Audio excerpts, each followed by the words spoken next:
अस्सलाम वालेकुम। Current affair special के साथ मैं हूं आपका मेज़बान हामिद वलीद। और लाहौर हाई कोर्ट की जानिब से बरवक्त एक कार्रवाई की गई और पाकिस्तान के अंदर, पंजाब के अंदर चीनी की जो कीमतें हैं उसके हवाले से एक बहुत बरवक्त और साइब फैसला सामने आया। और इसी तनाजुर में हुकूमत की जानिब से पहले से बहुत सारी कोशिशें और काविशें हो रही थी। गुज़श्ता बरस से ही मौजूदा हुकूमत इस हवाले से बहुत ज़्यादा पूरी तरह से फोकस थी और एक भरपूर इंक्वायरी भी हुई थी, जिसके नतीजे में आज हम देख रहे हैं कि शुगर इंडस्ट्री के अंदर बहुत सारे इशूज़ और बहुत सारे पहलुओं से इस हवाले से तहकीकात जारी हैं। और इसके साथ साथ आम लोगों को, आम पाकिस्तानियों को माह रमज़ान में बिलखसूस और पूरे साल के दौरान बिलअमूम चीनी की ना सिर्फ बरवक्त सप्लाई बल्कि इंतहाई मुनासिब कीमत कि जिससे उनकी जो रोज़मर्रा ज़िंदगी और उनकी जो आमदन है उस पर गैर ज़रूरी बोझ ना पड़े, इस एक मकसद और इस एक गोल के साथ मौजूदा हुकूमत ने भरपूर तरीके से पूरे इशू को कवर किया है। और हम ये देख रहे हैं उसके नतीजे में आज ना सिर्फ ये कि हुकूमत की जानिब से भी कहा कि एक्स मिल प्राइस 80 रुपये होगी और मार्केट में आके 85 रुपये फ़ी किलो से ज़्यादा प्राइस नहीं होनी चाहिए। और जब यही मामला लाहौर हाई कोर्ट में शुगर इंडस्ट्री लेकर गई तो वहाँ पर भी जब पूरे मामले को हाई कोर्ट के सुपरविज़न में देखा गया तो भी लाहौर हाई कोर्ट के मोअज़्ज़ज़ जज साहबान इसी एक नतीजे पर पहुँचे कि ये जो कैलकुलेशन हुई है प्राइस की, ये बिल्कुल दुरुस्त है और इससे ज़्यादा बढ़कर कीमत वसूल नहीं होनी चाहिए।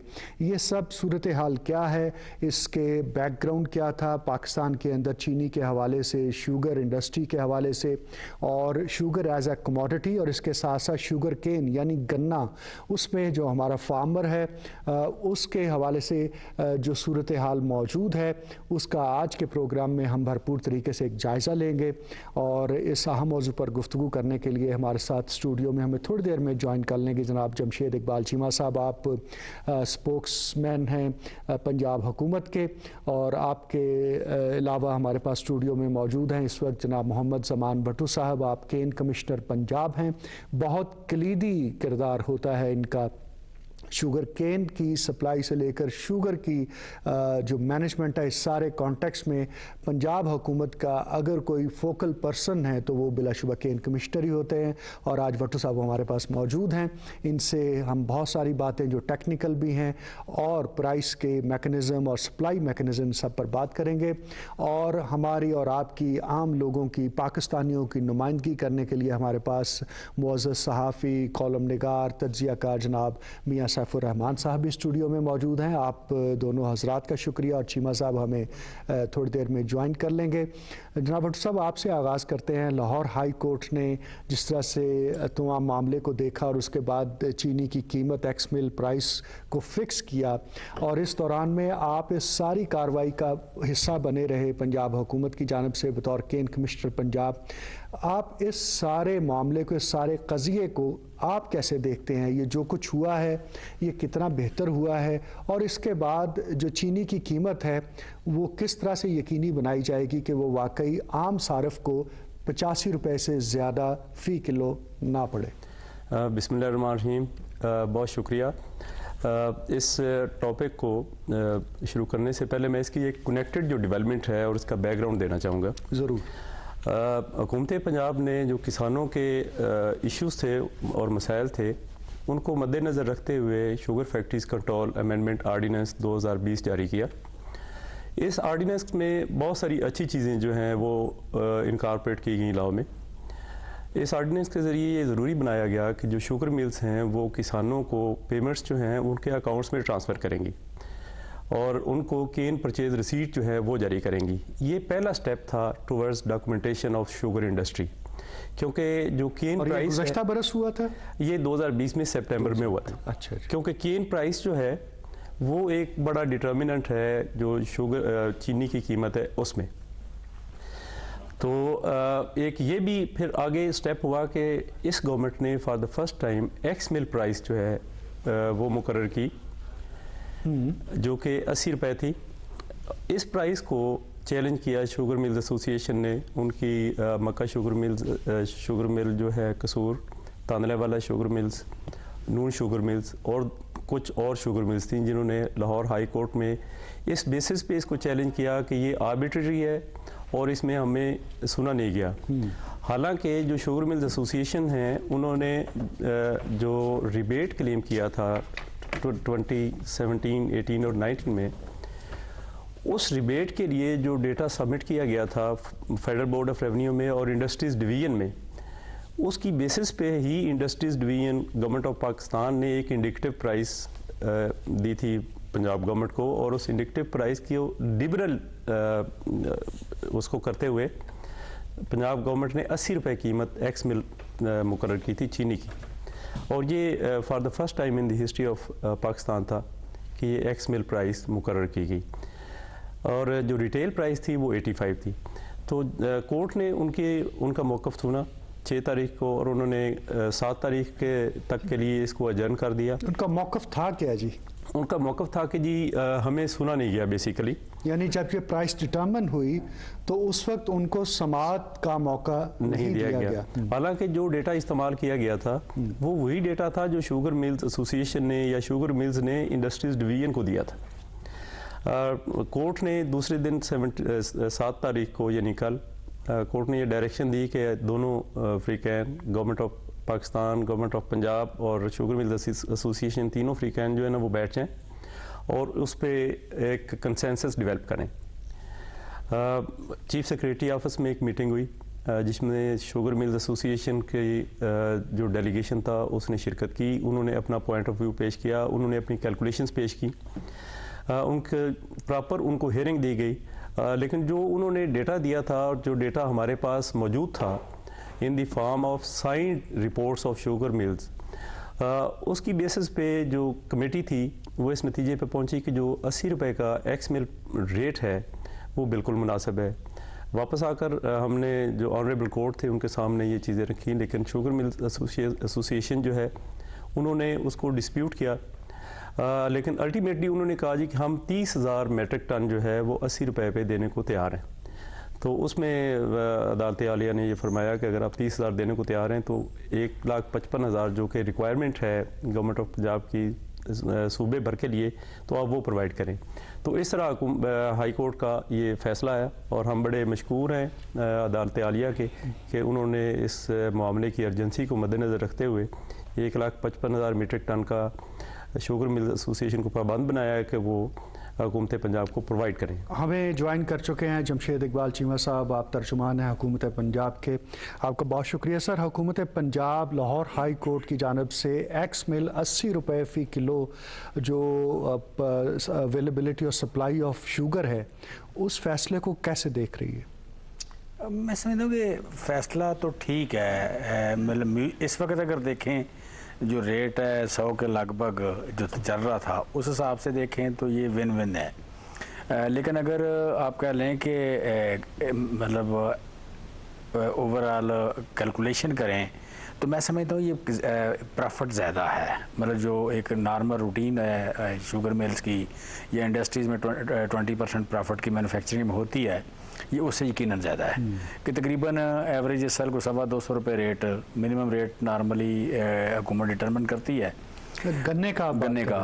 तो मिनिमम रेट जो डिटरमिन किया गया था, ये बहुत सालों बाद ऐसा हुआ है कि मिनिमम रेट से कुछ ज़्यादा मिलों ने दिया है, यानी 200 रुपया मुकर्रर हुआ था। तो रेट तकरीबन को 225-30 रुपये एवरेज रेट रहा है जी। अच्छा, अब 225-30 पे 10.5% की आप पहले रिकवरी आती है। 10.5 रुपये रिकवरी अगर देखें तो एक मन से कोई 4 किलो के लगभग बाई प्रोडक्ट की अलग भी बात करें तो 4 किलो चीनी आप कह लें 320 रुपये की 80 रुपये के हिसाब से। तो मतलब आप कह रहे जितने भी एक्सपेंस डाल लें ये 20% मार्जिन डेफिनेटली उससे ज़्यादा मार्जिन है। अच्छा, अब इस फैसले में मुझे जो कमी नज़र आती है वो ये है कि गवर्नमेंट ऑफ पाकिस्तान या गवर्नमेंट ऑफ पंजाब जिसने मिनिमम रेट मुकर्रर किया है आप कह लें, और पिछले कई साल पिछली गवर्नमेंट है जो है, मैं समझता हूँ हमारी गवर्नमेंट ने ये कामयाबी से लागू किया। अदरवाइज़ पिछले कई साल ये आप कह लें इस्तेसाल करते रहे हैं। मतलब इस वक्त अगर इस्तेसाली तबके को नाम बड़े बड़े आप शरह सदर से ले सकते हैं इंडस्ट्रीज में से वो आपका लिए शुगर एसोसिएशन है कि गन्ने का रेट कम, पैसे देने नहीं हैं, कटौती लगानी है, बीच में बंदे छोड़े हुए मिडल मैन उनके थ्रू। पर इन्होंने बाकायदा एक साइंस डेवलप कर लिया है, एक जो कार्टलाइजेशन छोटा लफ्ज़ है, मतलब वारदातें डालते हैं ये। कार्टलाइजेशन तो छोटा लफ्ज़ है ना कि आपने इकट्ठा रेट तय कर लिया। पहली बात होगी कि रेट कम तय कर लिया कि रेट था 185 रुपये, ये देते थे 120 रुपये। दूसरी ये है कि उसके बाद वज़न आया 200, आपने 10% काट लगा दी। तीसरी बात है कि फिर आपने जो पर्ची बनाई है या जो आप कह लें सीपीआर जो बनाई है, सीपीआर जो है उस पर आप पैसे नहीं दे रहे, उसमें मिडलमैन आ गया जी कि आप सीपीआर मुझे बेच दें, वो 10% सस्ते पे सीपीआर खरीद लेता है, वो सीपीआर खरीद के जाके वो पीछे नकद पैसे दे देता है। सो बाकायदा ये एक साइंस बन गई लूट मार की। तो जिन लोगों ने ये किया है, हमारी हुकूमत ने उसको रोकने की कोशिश की है, तो मैं समझता हूँ कि हाई कोर्ट को ये चाहिए था कि 1,55,000 का फैसला ना करती, ये फैसला करती को 3 मिलियन टन जो पड़ी है, या 2.5 मिलियन टन, मतलब आप कह लें केन मैनेजर से बैठे उनको ज़्यादा फिक्र का पता होगा कि इस वक्त कितनी पड़ी है, लेकिन जितनी भी पड़ी है मैं समझता हूँ कि पाकिस्तान के अवाम के लिए बिल्कुल जायज़ बात है कि 80 रुपये पे ये सारी की इजाज़त देते, 1,55,000 का ना इजाज़त देते। मियां सैफुर रहमान साहब, आपसे हम यही जानना चाहते हैं कि हुकूमत की जानिब से जो एक कोशिश थी कि ख़ास तौर पर माह रमज़ान से पहले जिस तरह से एक माहौल जो बना दिया जाता है और बड़ा खौफनाक माहौल था, लोग खौफज़दा थे, आम आवाम कैसे देखती है इस जी अनाउंसमेंट की हद तक या इस वर्डिक्ट की हद तक, तो या जिस तरह हम बात कर रहे हैं उस हद तक तो एक इसका अच्छा इफेक्ट आएगा सामने। यानी लोगों को अगर 10, 15, 20 रुपये अगर फ़ी किलो में भी रिलीफ मिले तो एक बड़ा रिलीफ है मैं समझता हूँ, क्योंकि वाकई ऐसे कुछ लग रहा था। और बड़ी अफसोसनाक बात है, माह रमज़ान तो बड़ा मुबारक महीना है, इसमें कुछ ऐसे तासर उभर रहा था, उमूमी तासर यही था, लो जी रमज़ान आया तो अब महंगाई हो जाएगी और महंगाई का तूफान उठेगा, ज़ख़ीरा अंदोज़ी होगी, ब्लैक मार्केटिंग होगी और हर तरह की एक्सप्लॉयटेशन, मैनिपुलेशन जैसे भी कहा गया। और अक्सर हम ये सुनते आ रहे थे, जैसे केन कमिश्नर बैठे हैं या चीमा साहब, कि जनाब ये यहाँ पे कार्टलाइजेशन, और बड़ी अच्छी बात की थी, कार्टलाइजेशन से बड़ी अगली बात ये है, बड़ी है, ये स्पेकुलेशन भी नहीं है, बुनियादी बात, ये मैनिपुलेशन है, एक्सप्लॉयटेशन है, क्रिमिनल एक्ट है। और देखिए रियासत क्या होती है, रियासत माँ बाप होती है अवाम की, और ख़ास तौर पे वल्नरेबल क्लासेस की, जो यानी पिसे हुए जो तबकात हैं। अगर पिसे हुए तबकात को रियासत नहीं स्ट्रेंथन कर सकती, उन्हें सपोर्ट दे सकती, उनकी छतरी बन सकती, तो फिर वाकई क्या तस्वर, आप जो मर्जी तकरीरें भी कर लें, जो बड़े बड़े मॉडल एम्बिशियस पेश कर दें, तो उसका कोई फ़ायदा नहीं। तो इसलिए मैं समझता हूँ कि स्पेकुलेशन या एक्सप्लॉयटेशन को जब हाथ डालने की कोशिश की गई, क्योंकि मैं समझ रहा हूँ अभी भी हमें कई मील आगे चलना है, इसमें बड़ी मुसाफतें अभी तय करनी है, लेकिन चलें एक सिमत तो बन गई। तो उस सिमत से यह कि अब लोगों ने महसूस किया कि गालिबन अब रियासत जो है, स्टेट जो है, उसका जो सबसे अहम टूल है, इंस्ट्रूमेंट हुकूमत है, वो अब असर्ट कर रही है और वो चाह रही है कि रिलीफ मिले। और अल्लाह करे इंशाल्लाह इसमें कोई उम्मीद तो दिखाई दे रही है कि कम से कम रमज़ान अच्छा गुजर जाएगा इंशाल्लाह। लेकिन जैसे भी केन कमिश्नर साहब कह रहे हैं कि जी रमज़ान के बाद भी बाकायदा इसकी सप्लाई का और इसका बाकायदा एक मैकेनिज्म बनाया जाएगा। जैसे अभी चीमा साहब ने गन्ने की बात की, देखिए इसमें एक और काम भी वो करते थे कि गन्ने का वो क्रशिंग सीजन डिले कर देते थे ताकि गन्ने का वजन कम हो जाए। अंदाजा करो पीछे से किसान अगर 500 मन लेके आया तो उसका सारा वो 300, 350, 400 मन रह जाता। यानी एक्सप्लॉयटेशन की, क्रिमिनलाइजेशन की मैं समझता हूँ बड़ा अच्छा लफ्ज़ बोला गया। और ये भी था कि वो समझते थे कि हमें कोई हाथ नहीं डाल सकता। असल तो ये बात है कि वो तिलस्म अगर आप तोड़ देते हैं, जो माफियाज के ऊपर एक सवार है, एक भूत, एक खौल चढ़ाया हुआ है कि जी जोम है ना उनको कि जी हम बड़े से बड़ा कोई वकील कर लेंगे या बड़े से बड़ा कोई हम कानून को ख़रीद लेंगे, ये भी एक तस्वर है। लेकिन जब आप उनको ये ब्रेक करेंगे ये मिथ, तो ये एक अहम खबर है मैं समझता हूँ। और ये काम कम होने के बाद इमरान खान की हुकूमत ही कर सकती थी। मैं समझता हूँ कि इसमें उनकी डिटर्मिनेशन जो है, उनके जो उन्होंने अपने पराये के फर्क से बालातर होकर तो देखे ना उनके जो जहांगीर तरीन, बल्कि उनके अजीज तरीन, हम दोनों कहते हैं कि उनके अजीज तरीन तो पार्टी के सेक्रेटरी जनरल रहे, पार्टी के सेक्रेटरी जनरल, और उनको बारे में कहा जाता है। लेकिन जो इंक्वायरी हुई FIA की, उसके नतीजे में जो रिकमेंडेशन तो देखे ना, वो तो नाराज हैं, वो तो उनके बारे में आएंगे। लेकिन उससे पहले थोड़ा सा जो आपने केन कमिश्नर साहब मोहम्मद ज़मान भुट्टो साहब, अब आपने फरमाया कि सप्लाई चेन मैकेनिज्म को भी इम्प्रोवाइज किया जाएगा और इस बात को यकीनी बनाया जाएगा कि मार्केट के अंदर शॉर्टेज ना हो। यही सबसे बड़ा आम आदमी का कंसर्न है कि प्राइस तो अनाउंस हो गई है, हाई कोर्ट ने भी ऑर्डर कर दिया है, लेकिन क्या मार्केट में चीनी दस्तयाब भी होगी? जी इंशाल्लाह ताला मैं उसके लिए जो मैकेनिज़्म है वो आपके गोशगुजार कर दूँ। हुकूमत पंजाब ने अभी रिसेंटली एक sugar supply chain management order 2021 जारी किया है, जिसके तहत जितने ब्रोकर्स हैं और डीलर्स हैं उनकी रजिस्ट्रेशन लाजमी है, ताकि वो चीनी जो है जो कि आम कंज्यूमर्स के लिए आ रही है उसको स्टॉक ना कर सकें, उसको होल्ड ना कर सकें, और जो डिस्ट्रिक्ट एडमिनिस्ट्रेशन है उसकी उन पे नज़र हो। जब चीनी आ जाती है तो फिर हमारे पास जो प्राइस कंट्रोल है उसका एक अपना मैकेनिज़्म है। जो डिप्टी कमिश्नर्स हैं वो ex officio controller general of prices भी हैं अपने ज़िले में, वो रिटेल प्राइस जो है वो मुकर्रर करते हैं। जैसे कि मैंने पहले अर्ज़ किया है कि ये पहली दफ़ा हुआ है कि एक्स मिल प्राइस जो है वो हुकूमत ने मुतय्यन की है। पहले होता ऐसे था कि जो भी शुगर मिल एक्स मिल प्राइस देती थी उस पे 3 या 4 रुपए ऐड करके डीसीज जो है वो रेट तय कर देते थे, क्योंकि एक्स मिल प्राइस ही नहीं होती थी। तो शुगर मिल्स के पास ये इख्तियार होता था कि वो जितनी मर्जी प्राइस जो है वो जैकअप कर दें। ये पहली दफ़ा हुआ है कि एक्स मिल प्राइस मुतय्यन हुई, और उसके कंसिक्वेंस के तौर पे जो रिटेल प्राइस है वो गवर्नमेंट ने 85 रुपीज़ जो है वो मुतय्यन की है। अब आगे इसकी इन्फोर्समेंट का जो है वो तरीक़ाकार है। जो डीसीज़ हैं जैसे मैंने बताया है कंट्रोलर जनरल ऑफ प्राइसेस हैं, और उनके मातहत जो हैं असिस्टेंट कमिश्नर्स हैं, प्राइस कंट्रोल मैजिस्ट्रेट्स हैं जो कि इसकी इंस्पेक्शंस किया करेंगे और रेट को इन्फोर्स करेंगे। इंशाल्लाह ताला कल से जो है सप्लाई वो मुकम्मल बहाल हो जाएगी पूरे सूबे में, जो कि पहले सस्पेंडेड थी एक दिन के लिए। तो प्राइसेस जो हैं वो 85 की रेंज में डेफिनेटली आ जाएंगी। चीमा साहब, दो यहाँ पर मैं चाहूँगा सवालात आपसे पैरेलल रखूँ। एक तो ये कि जिस तरह से ज़िले इंतज़ामिया इन्होंने बताया कि इसके ऊपर प्राइस कंट्रोल करेगी, चीफ मिनिस्टर पंजाब ने तमाम मिनिस्टर्स से कह दिया है कि वो पूरे सूबे के अंदर इस हवाले से अपने अपने हलकों में जाएं और देखें कि सप्लाई के हवाले से और प्राइस के हवाले से जो सूरत हाल क्या है। एक तो ये, और दूसरा ये है कि सट्टाबाज़ों के ख़िलाफ़, मुनाफाखोरों, ज़ख़ीरा अंदोज़ों के ख़िलाफ़ भी जिस तेज़ी के साथ कार्रवाइयाँ हुई हैं, जिस तरह से FIRs हुई हैं, उसको भी किस तरह से चलाया जाएगा कि पैनिक होकर या तो मार्केट से शुगर गायब हो जाए या फिर कोई उसके ऊपर मनूवरिंग कर ली जाए। यानी इसको कैसे इंश्योर करेंगे कि ये सारी कार्रवाइयों के बावजूद चीनी जो है वो दस्तयाबी यकीनी रहे?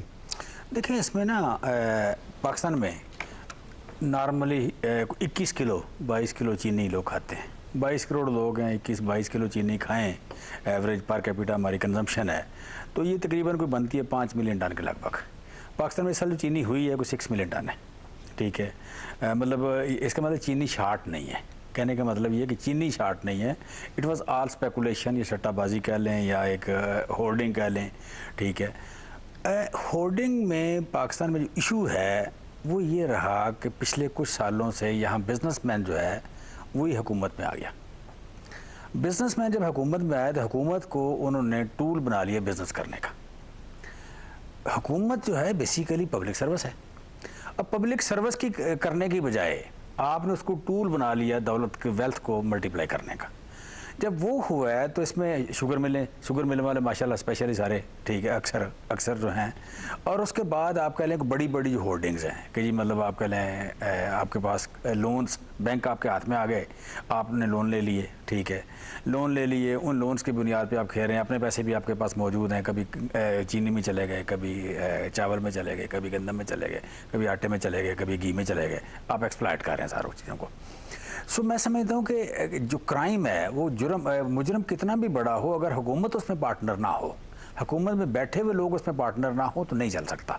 मसलन जस्ट मैं एग्जांपल देता हूँ, पाकिस्तान में सबसे जो खतरनाक तबका था वो था कब्ज़ा ग्रुप। कब्ज़ा ग्रुपों का लोग सोच नहीं सकते थे कि पाकिस्तान में कब्ज़े ख़त्म हो जाएंगे, और दुनिया में किसी जगह इन्वेस्टमेंट उस वक्त तक नहीं होती जब तक स्टैंडर्डाइजेशन नहीं होती।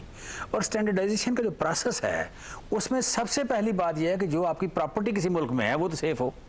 स्टैंडर्डाइजेशन के कवानीन जो हैं, जो उसकी स्पेसिफिकेशन है, उसमें पहली बात है कि जो आपका डॉक्यूमेंट है प्रॉपर्टी का वो वैलिड रहे हमेशा। आप मर गए हैं, आप चले गए हैं, आप गायब हैं, आप एब्सेंट हैं, आपकी प्रॉपर्टी जहाँ है वो वैलिड रहे। यहाँ पे नहीं थी।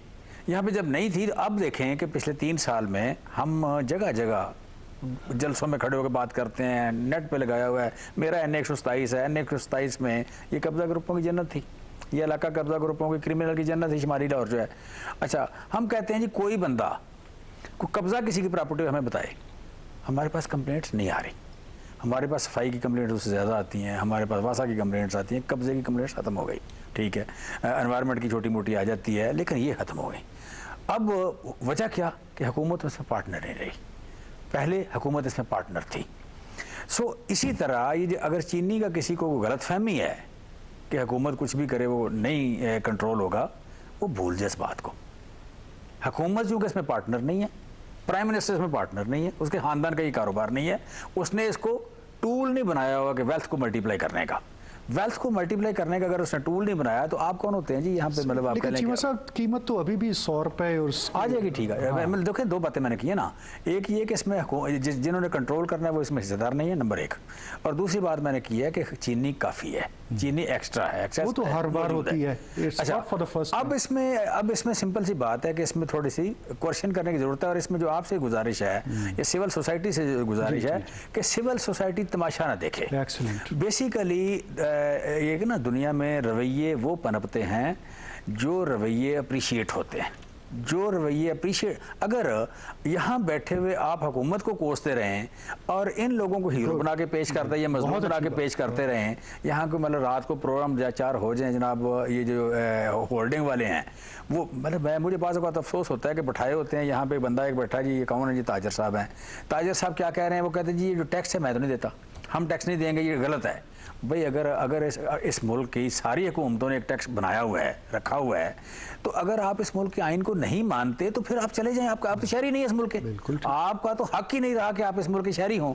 लिहाजा मैं जस्ट एक बात कर लूँ कि इसमें आप कह लें कि जिस बंदे ने इस मुल्क के कानून को नहीं मानना, उसका वो अपना शनाख्ती कार्ड, अपना पासपोर्ट वापस करे, ठीक है। अगर दूसरी बात, अगर टैक्स का कोई इशू है तो वो जाके आप एसोसिएशन से, गवर्नमेंट से बैठ के तय करें। ये नहीं है कि जो बना हुआ कानून है आपका ये गलत है। इसी तरह आप यहाँ पे रात को कोई पेड प्रोग्राम ऐसे हों कि जिसमें आप कह लें कि ये जहीरा अंदोजों को, आप कह लें माफिया को, इस तरह के क्रिमिनल लोगों को आप उन्हें हीरो बना के पेश करें, मजलूम बना के पेश करें, वो बैठ के जनाब बैठ के हुकूमत पे तनकीद कर रहे हों। भाई मुजरम को क्या, मुजरम जाए ना अदालत में, वहाँ जाके बात करे, वो यहाँ आके तो भाषण दे रहा होता है। सो भाषण देने के लिए इन लोगों को ना बैठाएं कि एक बंदे ने 200 रुपये गन्ना खरीदा है, 80 रुपए गवर्नमेंट और स्टेट उसे चीनी मांग रही है, उसका उसमें कम से कम 25 से 30% प्रॉफिट है। फिर तकलीफ होती क्यों हो रही है? जी आपने ठीक कहा। और अगर से कॉन्स्टिट्यूशन जो है वो equal opportunity to all citizens ensure करता है, और इस हवाले से भी, लेकिन आपके पास आएंगे ज़मान भुट्टो साहब के किस तरह से आपने सप्लाई मैकेनिज्म की तो बात की है, प्राइस स्टेबिलिटी को इंश्योर करने के लिए क्या किया जाएगा? प्राइस स्टेबिलिटी के लिए एक तो जी जो अभी गवर्नमेंट ने ये फैसला किया है कि प्रोराटा बेसिस पे शुगर मिल्स को शेयर जो है वो हमने एलोकेट कर दिया है, ताकि कोई एक शुगर मिल उस पर एतराज़ ना करे जी कि हमारे से ज़्यादा प्रोराटा बेसिस पे उनकी प्रोडक्शन के हिसाब से। दूसरा हमारा जो, और ये ज़रा सुनने वालों को प्रोराटा बेसिस भी बता दीजिए। प्रोराटा बेसिस ये है कि जितनी उन्होंने शुगर प्रोड्यूस की है उसके मुताबिक उनका हिस्सा जो है वो जुस्सा। दूसरा, जैसे मैंने पहले बताया था कि इसकी स्टेबिलिटी के लिए हमारा एक पूरी एक इन्फोर्समेंट रेजीम है। हमारी जो डिस्ट्रिक्ट एडमिनिस्ट्रेशन है वो इस पे बहुत एक्टिव है। आज भी बहुत सारे रेड्स कंडक्ट किए गए हैं, और जो होल्डर्स हैं, जो स्टॉकिस्ट हैं, जिन्होंने इस तवक्को पे ये स्टॉक किया हुआ था कि रमज़ान शरीफ में इसकी ज़्यादा कीमत हम चार्ज करेंगे, बहुत सारी चीनी पकड़ी भी गई है मुख्तलिफ डिस्ट्रिक्स में, जिसमें पाकपतन शरीफ शामिल है, ननकाना है, नारोवाल है, जेलम है, तो बहुत सारी चीनी पकड़ी गई है, जिसको डिस्ट्रिक्ट एडमिनिस्ट्रेशंस जो रिटेल प्राइस है उस पे आज से उन्होंने बिकवाना शुरू कर दिया है। तो जो डिस्ट्रिक्ट एडमिनिस्ट्रेशन है उसके पास बहुत सारे टूल्स हैं, बहुत सारे लॉज हैं जिनके तहत वो शुगर सप्लाई मेंटेन कर सकती हैं। अगर कोई शुगर मिल उस पर इनकार करती है तो हमारे पास प्राइस कंट्रोल एक्ट और फूड स्टफ कंट्रोल एक्ट के तहत इख्तियारात हैं कि हमारे डिप्टी कमिश्नर जो हैं वो सप्लाई रिस्टोर करवा सकते हैं। Right sir. तो आप मियां साहब अपने वसी तर सहाफ़ती तजुर्बे की बुनियाद पर बताइए कि महंगाई के पीछे सिर्फ एक सप्लाई का या प्राइस का फैक्टर नहीं होता, बहुत सारे दीगर फैक्टर्स भी कार फरमा होते हैं। तो उस तनाजुर में सिर्फ चीनी नहीं बल्कि दीगर अशिया भी हैं, उस हवाले से आप क्या समझते हैं कि हुकूमत की जो काविशें हैं किस हद तक वो बारावर साबित? जी मैं काविशों की तरफ आता हूँ, लेकिन देखिए तलब और रसद की जब हम बात करते हैं तो ये एक बड़ा, मैं समझता हूँ, एक पुराना सा एक फार्मूला हम आम पेश कर देते हैं कि जी तलब और रसद का मसला था। वो है इकनॉमिक्स का जो मुआशियात के हमारे असूल हैं उनके तहत तलब और रसद जो है वो फ़र्क डालती है कीमतों पर। लेकिन हमारे यहाँ जो एक गुज़श्ता कई सालों से बल्कि दहाइयों से एक ट्रेंड देखा गया वो यही है कि ज़ख़ीरा अंदोज़ी का, ब्लैक मार्केटिंग, मसनूई किल्लत। चीमा साहब कहते हैं कि चीनी से निकले तो चावल, चावल से निकले तो किल्लत का। और बात का हम लोग भी मीडिया में भी और हमारे पॉलिटिशियन भी मिलके कई मरतबा अपील भी करते रहे लोगों को कि भी सारे इकट्ठे हो जाएं और कहेंगे जनाब बाइकआउट कर दें।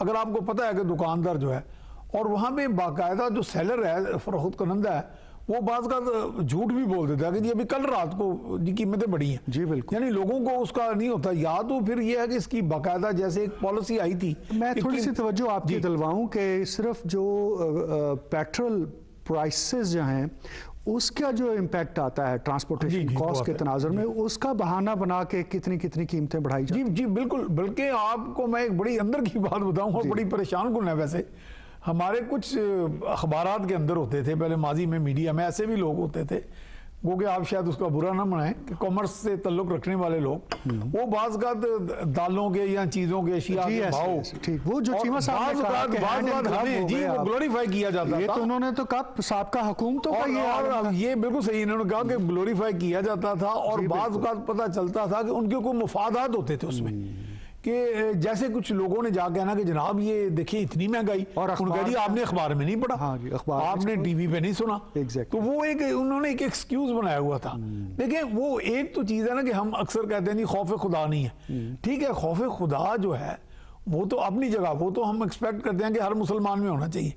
लेकिन जहाँ पे आप खौफ खुदा से बेनियाज हो गए तो फिर स्टेट कम्स इन, फिर रियासत को तो अपने तमाम जो सारी मशीनरी है, जैसे अब कहा जाता है जी पंजाब में 1700 प्राइस कंट्रोल मैजिस्ट्रेट है, पता नहीं शायद भट्टू साहब इसका बताएं, लेकिन कहते हैं एक खासी तादाद है उनकी। और लेकिन उनकी एनफोर्समेंट क्या रही माजी में वो आप भी देखते हैं। फिर लोग कहते हैं कि जी प्राइस मैजिस्ट्रेट के अब भी क्या रहेगी ये भी महीने प्राइस मैजिस्ट्रेट के घर में अगर अच्छा गोश्त अच्छा सौदा फ्री चला जाए तो वो मार्केट फोर्स क्या करेगा।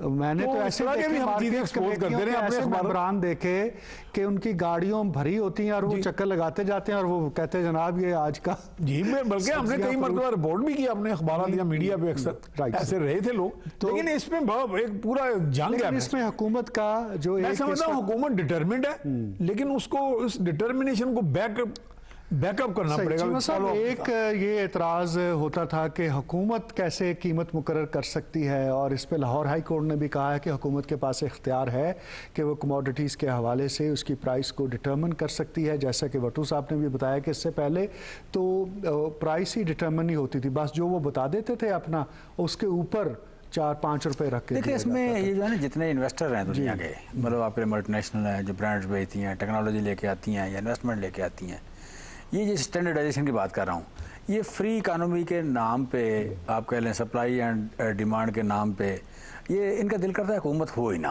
ये अपने कस्टमर है, हमारा 22 करोड़ कस्टमर है, 22 करोड़ कस्टमर हम एक अमेरिकन कह लें कि एक जो बंदा वहाँ पे जिसको कोई हमदर्दी नहीं हमसे, हो सकता है थोड़ा गुस्सा उसको ज़्यादा हो हम पे हमदर्दी की बजाय, तो वो यहाँ आए और वो उसको खुला छोड़ दे मैदान में, ठीक है, जो दिल करे 22 करोड़ लोगों के साथ करता रहे। तो उन्होंने कुछ चीज़ें कराई हुई हैं जिसे कहते हैं मतलब फ्री ट्रेड की बात कर लें या इसकी बात कर लें, फ्री इकानमी की बात कर लें, फिर इसकी बात कर लें जी क्या नाम है, सप्लाई एंड डिमांड का इशू है और हुकूमत कौन होती है मुकर्रर करने वाली। लेकिन बेसिक बात है कि हुकूमत ने अपने लोगों की ज़िंदगियों को सुखी रखना है, उसने आपके लिए एक बैलेंस क्रिएट करना है बिजनेसमैन के और आवाम के दरमियान। एक बैलेंस कम से कम जहाँ जहाँ कहीं इस्तेसाल शुरू होता है, एक्सप्लॉयटेशन होती है, वहाँ उसने इंटरवीन करना है। हुकूमत का काम इंटरवीन करना है।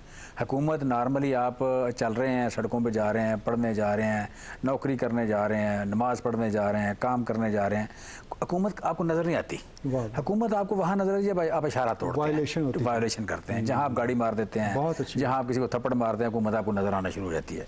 ठीक है, अब अगर कोई बंदा यहाँ बिजनेस कर रहा है, वो अमेरिका से आया, लंदन से आया, यूके से आया, ठीक है, आप कह लें कि जर्मन से आया है, वो उसे हुकूमत नज़र नहीं आएगी। अगर वो कहता है जी आके इस्तेसाल शुरू करता है, तो हुकूमत को नज़र आना चाहिए। हुकूमत अगर नज़र नहीं आती तो फिर बेसिकली नाइंसाफ़ी कर रही है। हुकूमत अपने आवाम के साथ फिर नहीं है, फिर हुकूमत शायद कहीं बड़ी बनी हुई है, हुकूमत उस मतलब ग्लव्स इन हैंड में शामिल है। फिर लिहाजा ये हमें कोई सबक न दे। जो इकनॉमिक्स उन्होंने पढ़ी है वो हमने पढ़ी है, जो एथिक्स इस मतलब यहाँ से इशू बात इशू जो है ना मल्टीनेशनल का अक्सर मैं मतलब हम बड़े आप कह लें कि इनके एडवोकेट भी रहे हैं कि टेक्नोलॉजी लेके आना चाहिए दुनिया से, मतलब आप कह लें ये लेके आते हैं, मैनेजमेंट प्रैक्टिसेस लेके आते हैं, बहुत सारी चीज़ें लेके आते हैं। लेकिन ये मैंने जो देखा है इनको कि एथिक्स का जिक्र बहुत करते हैं, होती बहुत कम है। मतलब एथिक्स का जिक्र बहुत सबसे ज़्यादा जिक्र एथिकल प्रैक्टिस सबसे ज़्यादा जिक्र ये करें। ये जो प्रैक्टिकली मतलब सोसाइटी फ्रेंडली का लफ्ज़ बहुत बोलते हैं, एथिकल प्रैक्टिसेस का एथिक्स का जिक्र बहुत करते हैं, लेकिन इसमें मतलब आप कह लें कि ये काम नहीं करते। लिहाजा ये इनके बनाए हुए कवानीन हैं, इनके बनाए हुए एक्ट्स हैं, यहाँ पे बहुत सारी चीज़ों के एक्ट्स हैं, उसमें ये सवाल भी बनता है। लिहाजा इसमें आप कह लें कि ये सबक हम पढ़ने को तैयार नहीं है बीइंग गवर्नमेंट। ये सवाल भी आप ही से बनता है कि इस वक्त जब हुकूमत ने एक इंक्वायरी कराई, अब FIA उसकी रिकमेंडेशंस की रोशनी में कुछ कार्रवाइयाँ कर रही है, तो एक मिल नहीं है, 17-18 मिलें हैं जिनके खिलाफ FIRs हुई हैं, मनी लॉन्ड्रिंग के हवाले से मामलात सामने आए हैं, लेकिन फिर शिकायत पैदा होना शुरू हो गई हैं और फिर उसके पॉलिटिकल उसके एंगलिंग शुरू हो गई है। ये सब क्या हो रहा है, आप ही समझाइए। देखिए ये रवाज है, समझाना मैंने क्या है, बड़ा सिंपल याद करने वाली बात ये ये रवाज हो गया। यहाँ पे क्रिमिनल जब बाहर निकलते हुए ऐसे कर लेते हैं। अच्छा, अब मैं तो डरता हूँ उस दिन से कि कोई बंदा अगर आप कह लें कि किसी को रेप केस में अंदर गया तो बाहर आके ऐसे कर ले, ठीक है, मतलब अब उसी तरह ही है ना कि एक मनी लॉन्ड्रिंग लोगों के पकड़े गए सेटअप आपके सारे, मतलब वो क्या फलाना क्यूम थे, फलाना मतलब आप कह लें वो नौकर चपड़ासी, ये वो सारे उनके अकाउंट से 2 अरब आ गया, 1.5 अरब आ गया, सारे ये सारे होने के बावजूद वो बाहर निकलते तो कहते हैं जी साबित कुछ नहीं हुआ। अच्छा, वो कोई कहता है जी मुझे पनामा से अकामात पनामा तो तनख्वाह ली नहीं थी, ये हो गया। भाई आपसे सिंपल एक सवाल पूछा जा रहा है कि एक औरत है यहाँ पे आजकल सबसे ज़्यादा वो बात करती है, मेरे खिलाफ उसने इलेक्शन लड़ा है, कि 1500 रियाल उसका हावंद तनख्वाह लेता है, उसकी तोपसड़ी सुल्तान के कमास सुंदर के साथ ये 3 गांव हैं, उनमें 600 एकड़ ज़मीन है, 5 करोड़ का एकड़ है, 5 करोड़ का एकड़ है, 600 एकड़ उसकी ज़मीन है। अच्छा, बहुत सारे बंदों को मैं जानता हूँ कि जिनके बच्चों के नाम पे MNA MPS को जानता हूँ कि जिनके बच्चों के नाम पे इनकी बेनामी है। भाई आपके पास आए कहाँ से? एक ही सवाल है, छोटा सा सादा सा सवाल है, तो मतलब आप कहने वो भी उंगलियाँ खड़ी करके लीडरशिप इस मुल्क में। सो लिहाजा आप कह लें ये 2 उंगलियां खड़े करने वाले लोग हैं। इसमें पॉलिटिकल एंगलिंग का मैं देखें थोड़ा सा ना यहाँ पे बोल्ड होना पड़ेगा, सीधी बात करनी पड़ेगी, थोड़ा सा मतलब रुथलेस बात। ये सर जब बोलते हैं ना लोग बैठ के मतलब टाई लगा के तो यहाँ बैठ के एंगलिंग बना रहे होते हैं, तो सर अब आपको पता लग रहा है कितने पैसे लिए हैं इन साहब ने, जो मतलब ये बना रहे हैं, मजलूम बना रहे हैं, तो ये बिजनेसमैन बना रहे हैं, कारपोरेट बना रहे हैं, ये वो बना रहे हैं, मतलब वो पता लग रहा होता है कि इनकी कीमत कितनी है। उसने जो किया हुआ क्राइम, उस क्राइम में आप मतलब उसने तो अरबों रुपए का क्राइम किया है या करोड़ों का किया है, तो आपने 1.5 लाख रुपया लेके 50 लाख लेके आप 2 प्रोग्राम कर देते हैं, खड़का देते हैं। भाई ये काम ना करें इस मुल्क के साथ। और ये करते हुए फिर आप हमसे दाद ना मांगें कि हम कहें कि जनाब देखें ये क्या क्या बात कर रहे हैं, ये कितने पढ़े लिखे इस मुल्क के दानिश्वर है। आप दानिश्वर नहीं है, फिर आप मतलब आप कह लें जैसे कि होता है ना कि वो एक बंदे को 10 रुपए देते हैं, वेल को वो आपको वेल कर रहा होता है कि जी वो बड़े आदमी की वेल, बड़े खानदान की वेल, बड़े फलान, वो फिर वो कर रहे हैं आप। फिर आप ये कर रहे हैं कि जो मतलब पुराने दौर में आप होते थे वो एक 10 रुपए देते थे। ये तो है कि आप टेबल के किस तरफ बैठे हैं, तो उसमें आपको चीज़ें वैसे नज़र आएंगी। अदरवाइज़ मैं आपसे बार बार जो कह रहा हूँ कि जब कॉन्स्टिट्यूशन जब प्रोटेक्ट कर रहा है हर एक को, जब तक कि वो अनटिल प्रूवन गिल्टी, तब तक उसके पास हक है कि वो अपना मौक़िफ़, अपनी बात, इसी तरह से कोर्ट्स के अंदर भी मामलात हैं। लेकिन हम थोड़ा सा बात को आगे बढ़ाते हैं कि ये जो ग्रां फरोशी में सट्टेबाजी का जो आंसर है, इसको किस हद तक और किस तरह से काबू पाया जाए?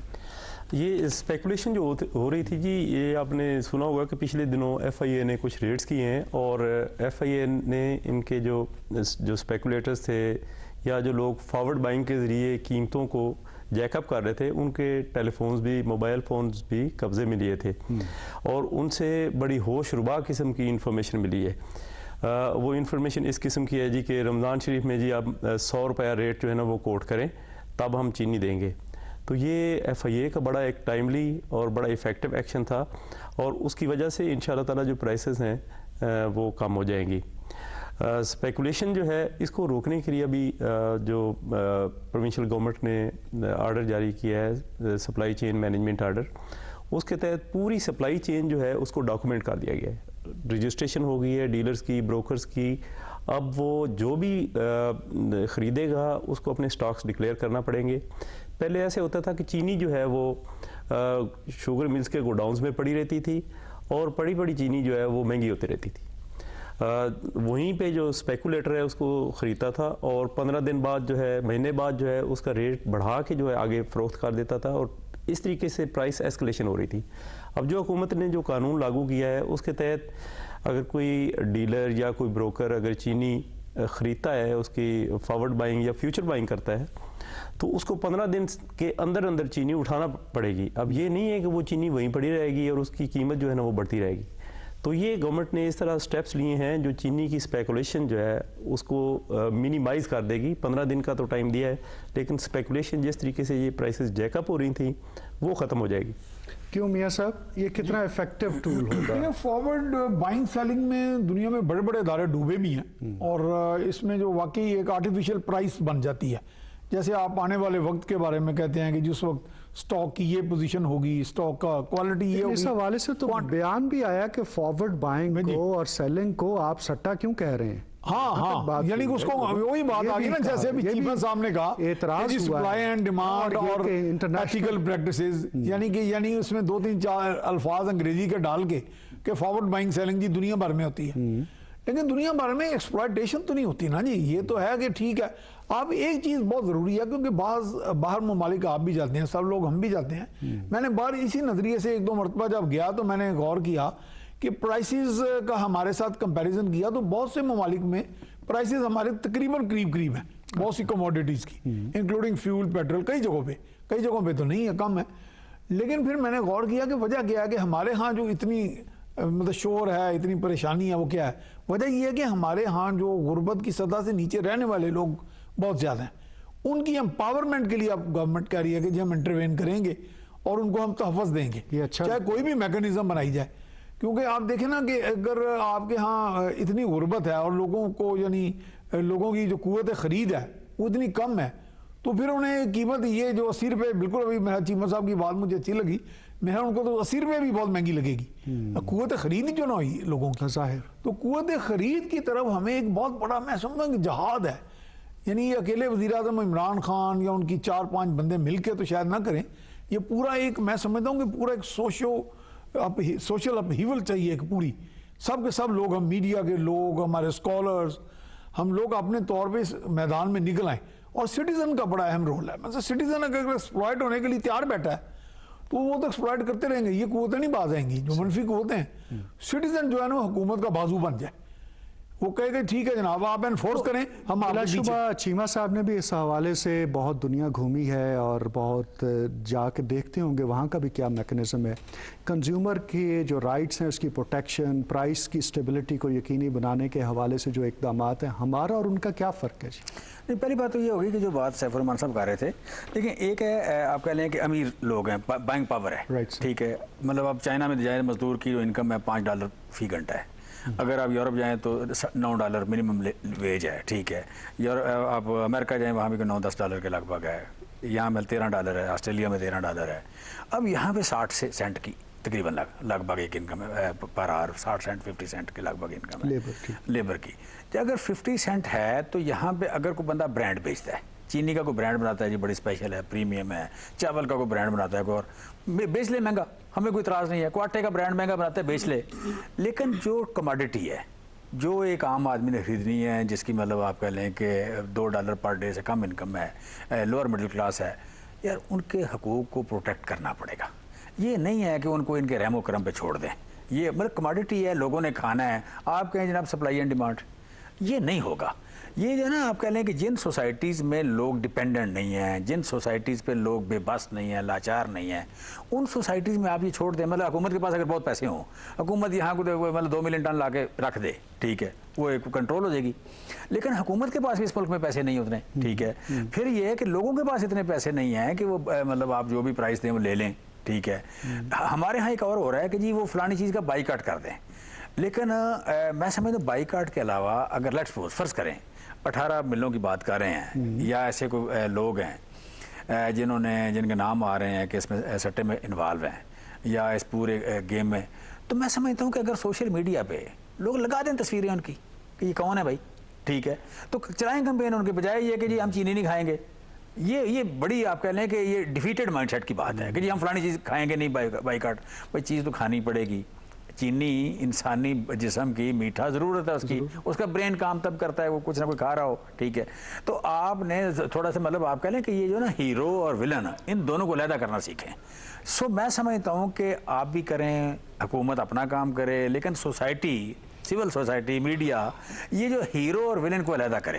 विलन को हीरो बनाने की प्रैक्टिस हमें छोड़नी पड़ेगी। अच्छा सर, यही जल्दी से बताएं कि हम कहा यह जाता है कि पाकिस्तान एक ज़रई मुल्क है और यहाँ पर अपनी प्रोडक्शन होती है, 4 बड़ी क्रॉप्स होती हैं, उसके बावजूद ये आलम है प्राइसेस का। चीनी तो नहीं कम। देखिए ना हुआ क्या है कि आपने कई साल लोगों को एक्सप्लॉइट किया। यहाँ पे तकरीबन 28 से 30 लाख एकड़ गन्ना होता है। 28-30 लाख एकड़ गन्ने को हर साल आपने एक्सप्लॉइट किया कि रेट था 185, आप देते थे 120, ठीक है। आप मिल रेट चलाते थे, आप उसको काट लगाते थे, आप उसकी पर्ची CPR पे पैसे काटते थे, आपने मिडलमैन छोड़े, हर तरह का क्राइम आपने किया। फिर पिछले साल ज़्यादा थी और 4 बंदे इकट्ठे हुए, प्रेशर डाला, मिसगाइड किया, एक कार्टर बनाया, चीनी बाहर भेज दीजिए। बाहर कैसे भेजी जी, बाहर सस्ती है, हमें इतने पैसे दें। पैसे भी लिए, चीनी बाहर भेजी और उसके बाद लोकल चीनी सारी महंगी कर दी। ये तो बाकायदा एक बड़ी ऐसी, मैं समझता हूँ जैसे सक्सेस स्टोरी नहीं पढ़ाई जाती यूनिवर्सिटियों में, इस क्राइम को पढ़ाया जाना चाहिए। इस क्राइम को बाकायदा इसको आप कह लें यूनिवर्सिटी में पढ़ाया जाने के क्राइम की तरीकेकार क्या है, वो जेल में जाकर पढ़ाएं, वो एजुकेट करें उनको, एजुकेट करें। यहाँ बैठ के आए, मतलब देखें ये बहुत बड़ा क्राइम है, ये कोई मजाक नहीं है, ठीक है। तो ये इस मुआशरे के विलन है। हम इनको मतलब हमारे भी कोलीग होंगे, दोस्त होंगे, हम इनको हीरो नहीं बनने देंगे। गुड। अच्छा, सोसाइटी का फर्ज है कि इनको हीरो न बने। अदालत ने ये भी कहा है कि रमज़ान के बाद कीमत का जो तरीकाकार है उसको भी तय किया जाए, इसका क्या मतलब? जी, आपने दुरुस्त फरमाया। ये जो अरेंजमेंट है ये एक इंटरम अरेंजमेंट है रमज़ान के लिए, ये रमज़ान शरीफ के लिए है। साथ ही जो ऑनरेबल कोर्ट है उसने ये डायरेक्शन दी है कि रमज़ान शरीफ के बाद जो है ना उसका तरीक़ाकार तय किया जाए। तो उसमें मैं आपको ये इन्फॉर्म करूं कि फेडरल गवर्नमेंट ने चीनी के कास्ट ऑडिट के लिए एक कमेटी कॉन्स्टिट्यूट की हुई है, जिसने पहले तो रिपोर्ट मई में देना थी, लेकिन अभी गवर्नमेंट ने उनको ये कहा जी कि आप कोर्ट की डायरेक्शन है चूँकि, तो आप जो है 2 हफ्ते तक उसका कास्ट ऑडिट मुकम्मल कर लें। यहाँ पर मैं आपको एक इंटरेस्टिंग चीज़ बताऊँ। कल जो है कुछ फिगर्स जो है FBI की तरफ से कोट किए गए थे, तो इसलिए अब ये चूँकि पब्लिक डोमेन में है तो मैं इसको बता देता हूँ। शुगर मिल्स वालों ने जो सेल्स टैक्स की अपनी रिटर्न्स जमा करवाई हैं FBR में, उसमें उन्होंने अपनी चीनी की कीमत 67 रुपीज़ एवरेज बताई है। 67 रुपये, ये आप अंदाज़ा लगा लें। इसके अलावा भी हमें इतने में किलो चीनी की ये प्राइस पड़, ये प्राइस है 67 रुपीज़। 67 नहीं, सेल प्राइस, सेल प्राइस उन्होंने बताई है। नहीं, सेल प्राइस, सेल प्राइस बताई है 67 रुपीज़ पर केजी, जिसके ऊपर सेल्स टैक्स देना। सेल्स टैक्स अगर आप उसमें ऐड भी कर दें, इसमें उनका प्रॉफिट भी था, तो अगर आप उसमें ऐड भी कर दें तो अच्छा। हमने एक सिंपल जो है एक कुलिया जो है वो लोगों को बताया था। वो ये था कि 2017-18 में जो गन्ने की प्राइस थी वो डिस्प्यूटेड नहीं है। जो नोटिफाइड प्राइस थी उसी पे शुगर मिल्स ने गन्ना, उनका क्लेम ये है कि हमने परचेज़ किया 180 की कीमत पे। 2018 में उस गन्ने से बनी हुई चीनी जो है ना वो सारा साल जो है 52-53 रुपए चलती रही। 180 रुपए मन जो गन्ना उठाया था उस पे 52 रुपए किलो चीनी पड़ती रही बिकी।